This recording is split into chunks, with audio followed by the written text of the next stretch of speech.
Hello, this is Jeannie Burckhard-McKenna, and I'm going to talk about today the cost of trauma in our schools. Protecting our sacred, our students, has never been so important. From the first breath of our air, our experiences affect our development. How does trauma affect our brain? Experience increases the connectivity among nerve cells. Toxic stress generates predictable patterns in brain development. When stress chemicals are elevated for long periods of time during development, they can be toxic to neurons. Early experience causes the brain to adapt to what it predicts will be a hostile or a kind world. What does this mean in our school and classrooms? There are three variables that determine the effect of maltreatment in brain development. They are the type of maltreatment, gender, and age.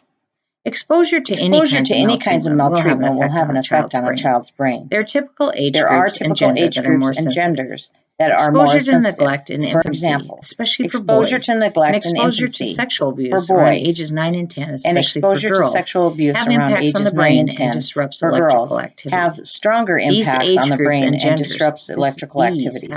Do you know someone who does not respond very well when you ask him or her to calm down? You can talk through a problem. At other times, this may be out of their control. It does, and may be a biological adaptation to childhood. Do you know someone who does not respond very well when you ask him or her to calm down so you can talk through a problem? Bullying in schools. Does it really matter if we intervene as adults when children are name-calling or bullying other children? Well, yes, it does. If we are serious about reducing anxiety, depression, anger, hostility, disassociations, and drug use, we better have policies in place to prevent and address bullying. Peer and parental verbal abuse have equal effects, according to research done by Dr. Tieker in 2010. Bullying has even more of a negative impact during the middle school years. We cannot stand back and tell our students to just ignore the bullying or avoid it. Students need to learn how to not only address bullying, but also as an observer, how to step in and help stop the bullying. Do out-of-school suspensions affect school accountability? So how does a school set up trauma-informed discipline in their school? As a principal at one time in a middle school with a high percentage of minority students, to get a call from the district office telling me that the Office of Civil Rights was coming to do a review of some of the schools was a bit terrifying. Mine happened to be one of the schools. My heart dropped. Now, although I felt we did a great job working with our students and families, it is still quite scary to go through a review. I gathered my administrative team, let them know what was going on. OCR arrived, and they had a list of random students that we had to pull the discipline records for. They spent the day reviewing these files, asking a few questions along the way. Luckily, my administrative team and I had spent a lot of time making sure we documented everything we did with students and families up to this point, before we even knew about OCR. We received a positive review from OCR. Whoosh. Although we had a discipline matrix in our district, we typically try to do more follow-through with students following a restorative justice type model. OCR stated that because we treated students differently, set up several plans with students, parents, and staff, and typically had a fairly low percentage out of school suspensions, considering how many actual office referrals we had, that we were doing right by our students. We were relieved. Trauma-informed school discipline suggestions. So in other words, how are you going to look at your discipline and make it more trauma-informed? Here are some ideas. First, you need to change the behavior of the adults in the school. The adults in school need to learn how to help children process their emotions and create hope for the future. In other words, you've got to set some guidelines on what actually a teacher should send a student to the office for.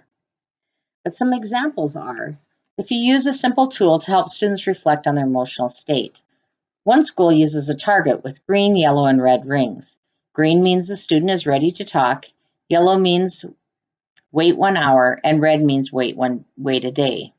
Students select the stage they are in before a staff member processes with them.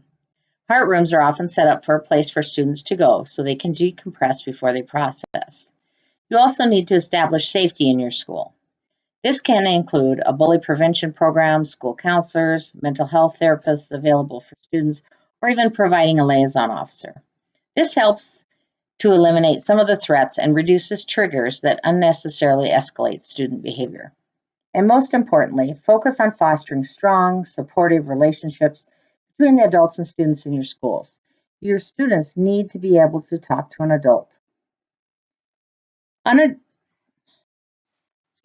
How does trauma affect the finances of a community? Unaddressed trauma relates to higher risks of school dropout. This, of course, costs the school a lot of money. You're not being paid for those students that have dropped out. Dropping out of school then increases the risk of being in prison. So in that fact, your folks that are in prisons really that's a heavy burden for a community to carry.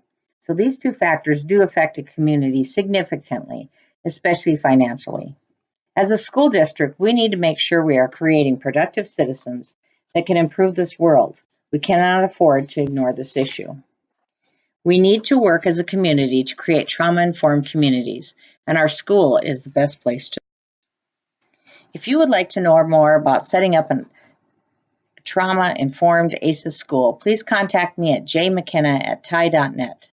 We cannot afford to wait. We owe it to our children. Thank you, and stay tuned for more ideas on creating a trauma-informed school.